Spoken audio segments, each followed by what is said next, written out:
Olá a todos, sejam bem-vindos ao Ócio Criativo. Bom, e nesse vídeo o nosso propósito seria provar, essa fórmula que para muitos certamente não é nada novo, para alguns talvez seja pelo fato de você estar cursando o ensino médio, e para muitos ainda será uma novidade, Embora no ensino fundamental já seja introduzido a tal da formulazinha de Bhaskara, que na verdade não foi Bhaskara quem formulou.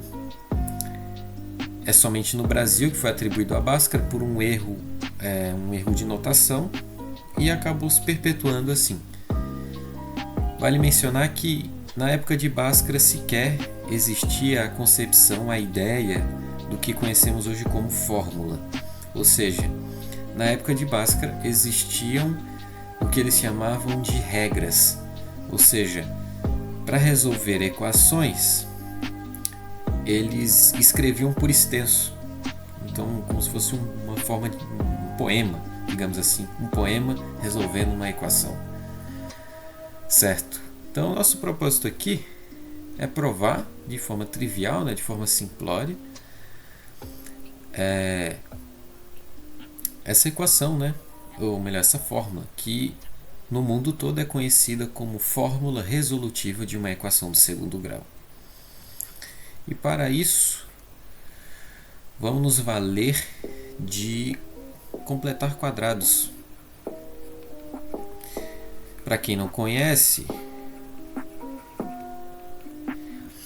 é uma técnica que nós usamos quando é introduzido o assunto de equações de segundo grau para facilitar a descoberta das raízes.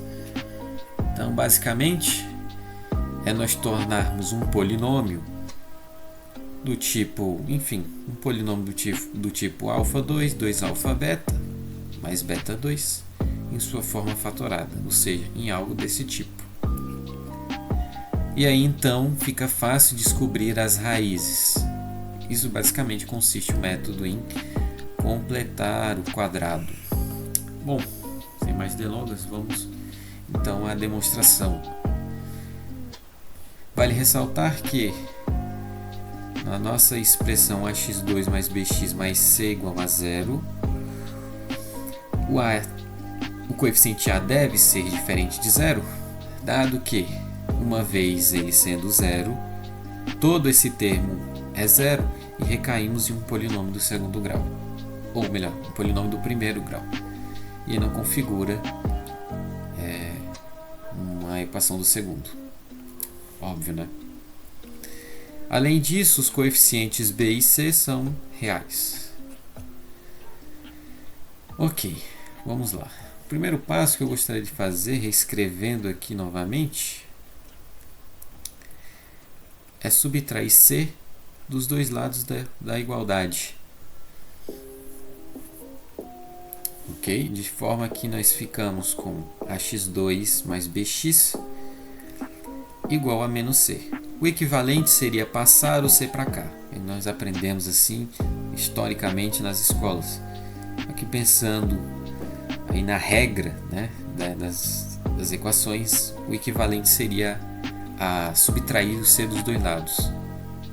Acabei dividindo aqui, mas é subtraindo.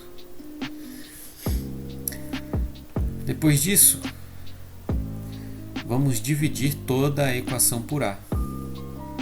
Ah, tá, mas você pode se questionar esse tanto de passo da demonstração sem muita justificativa. Bom, o nosso propósito, como eu havia dito no início, é transformar essa equação em algo desse tipo. Ou seja, fechar o quadrado. E eu estou dividindo por a dos dois lados, pois quando cancelarmos aqui, simplificarmos, vai restar apenas o x ao quadrado e já é meio caminho andado, para a gente concluir a demonstração. Então a gente está forçando a aparecer um produto notável ali. Claro, eu posso dividir por a dos dois lados, dada a condição inicial de a diferente de zero. Certo?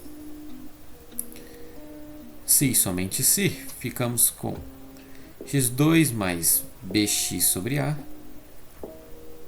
igual a menos c sobre a. Bom, agora esse passo da demonstração requer um pouco mais de atenção aqui e conhecimento da técnica de completar quadrados, porque se nós estamos buscando transformar essa expressão em um produto notável, o primeiro termo nós já temos.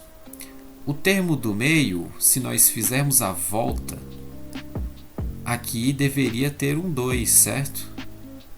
Ou seja, 2 vezes o primeiro pelo segundo.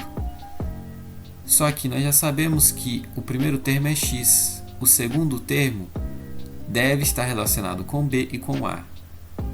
Só que a única forma desse 2 ter sumido daqui é porque necessariamente deveria haver um 2 aqui. Dessa forma não altera a fração e aí nós conseguimos concluir que o segundo termo do nosso produto notável, do nosso polinômio, seria esse, b sobre 2a. Dado essa conclusão, basta apenas completar o quadrado, pois o último termo do nosso quadrado seria b sobre 2a e seguindo aí o produto notável que tem que ser ao quadrado. Já que eu somei do lado esquerdo, devo fazer o mesmo do lado direito. Isso para não alterar a igualdade. Você pode fazer todo isso aqui, quando fatorado, torna-se isso. X mais b sobre 2a elevado ao quadrado.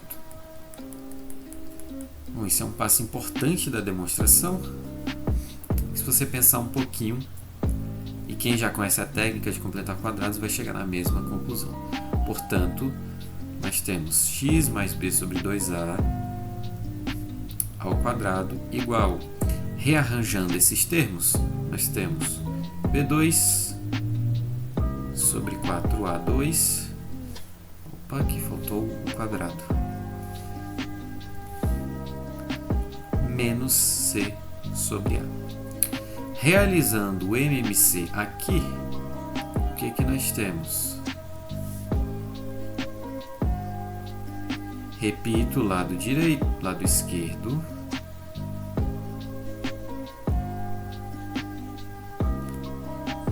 Igual. O MMC entre 4a ao quadrado e a seria 4a ao quadrado.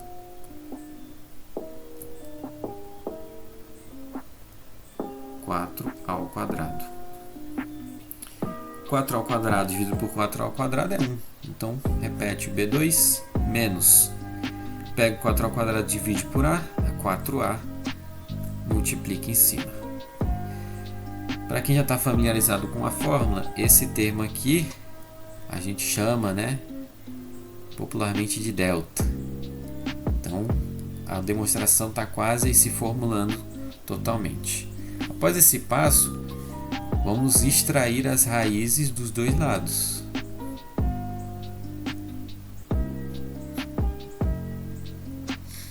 Sem esquecer de acrescentar mais ou menos pela definição de raiz. Nós podemos pensar, por exemplo, que a raiz de x ao quadrado é um módulo de x, dependendo ainda da natureza de x. E também para não excluir alguma solução, alguma raiz. Portanto, cancelando aqui os índices, nós tiramos esse termo dentro do radical. De forma que nos resta x mais b sobre 2a igual mais ou menos raiz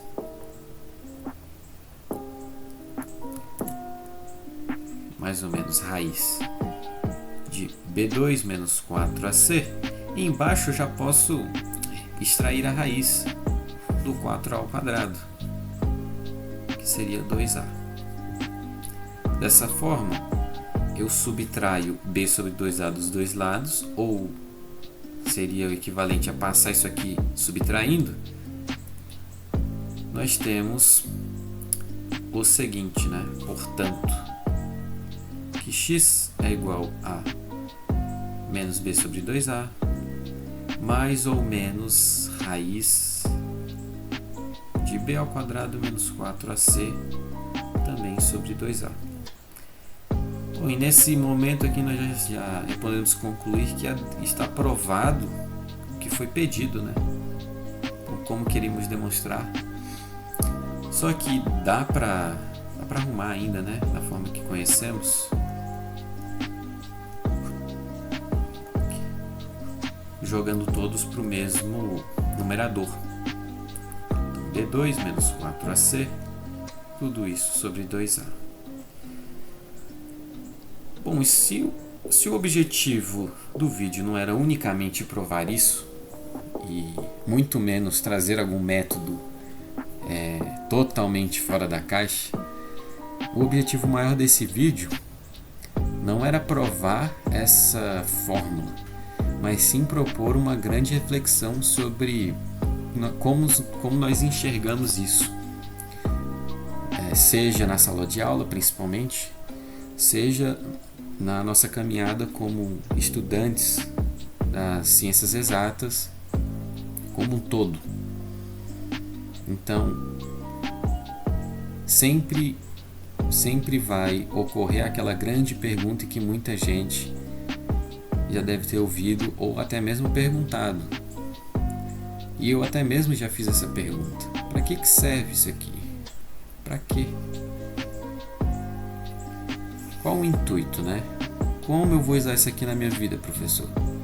Passaram-se 5, 10 anos desde a formação no ensino médio e eu ainda não encontrei uma utilidade para tal da fórmula de Bhaskara, né? Para a nossa fórmula resolutiva de uma equação de segundo grau. E hoje eu entendo alguma coisa e gostaria de dividir com vocês que na verdade não tem nenhuma utilidade finalística, né? A fórmula de Bhaskara não foi feita para criar prédios, isso e aquilo. Talvez até tenha, em certo grau, o seu papel. Mas a reflexão aqui é você buscar compreender que quando isso tudo foi formulado, era simplesmente pela paixão pela matemática. A paixão e a vontade de descobrir como funciona a natureza de alguma forma. Então, se pensarmos em toda a caminhada histórica da ciência, nos deparamos que ela tem um descompromisso com a finalidade última, ou seja, eles querem apenas descobrir como funciona a natureza. Tá? Então, o CERN, né? Aquele centro de colisões de partículas, foi um investimento assim, astronômico, simplesmente para encontrarem o tal do bóson de Higgs. E aí? Bom, perguntaram ao físico. Bom, na verdade nós não sabemos para que serve. Só que hoje, se pararmos para pensar um pouquinho, o fato de ele estar entendendo, buscando entender certo aspecto da natureza, isso foi apenas uma consequência do desejo de entender a natureza. E como consequência, atribuíram-se infinidades, né, infinitas possibilidades aí de aplicações na prática. Esse tal do bóson de Higgs. Isso é apenas um exemplo. Então, toda vez que você for aprender algo novo, aprenda porque aquilo é bonito. Aprenda a demonstrar, aprenda a entender as coisas como são, simplesmente pela beleza daquilo, não para fazer uma prova. Muitos vão enxergar isso aqui, eu tenho que decorar apenas isso, para no dia da prova eu aplicar e pronto, passar de ano. Só que esse não é o propósito da educação. Esse não é o propósito de quando você vai aprender algo novo. Faça aquilo para aprender porque é bonito. Não visando, primeiramente, a sua finalidade última.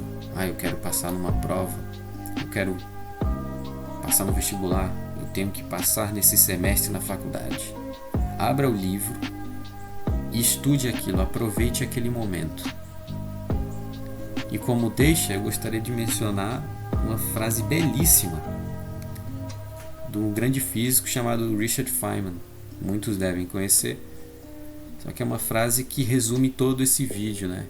Que ela diz o seguinte, basicamente ele fala que a educação, em geral, ela é pouco eficaz, exceto nas felizes ocasiões em que ela é quase supérflua.